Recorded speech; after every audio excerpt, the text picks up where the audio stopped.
Antarctica is the biggest desert on Earth. Not sand, ice. A frozen world holding about 70% of the planet's fresh water, nearly 90% of its ice. Locked up in a slab up to 3 miles thick.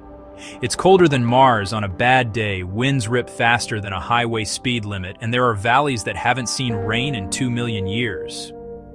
Oh, and a waterfall that runs red like it's bleeding. Blood falls, stained by iron-rich brine that's been trapped beneath the ice for ages. Penguins? Absolutely. But no polar bears. That's the Arctic. The sun doesn't set for months, and then it doesn't rise for months.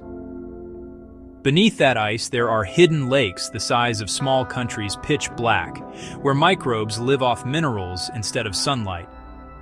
Antarctica has more meteorites than anywhere else because dark space rocks pop against white ice, and the winds herd them into natural collection zones. That's the wow. Now here's the why. Antarctica is Earth's thermostat. Those bright ice sheets bounce sunlight back into space, like a giant mirror for the planet. When they melt, the mirror shrinks, more heat gets absorbed, and the world warms faster. Its ice isn't just frozen water, it's time. Ice cores trap tiny bubbles of ancient air, letting scientists read 800,000 years of climate history like chapters in a book.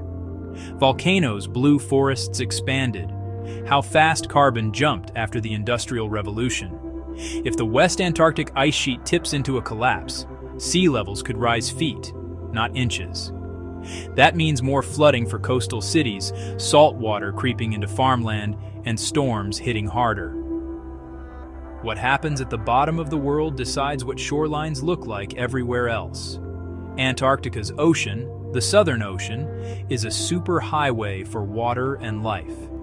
The Antarctic circumpolar current wraps around the continent, stirring nutrient-rich waters that feed krill, tiny crustaceans, whales, seals, penguins, montage showing ocean drama. When krill populations shift, the ripple hits food webs across the globe. Cold, salty water sinks around Antarctica and powers the global conveyor belt of currents, distributing heat and oxygen to the deep sea. Slow that system down, and the entire ocean breathes differently. It's also proof that humans can cooperate.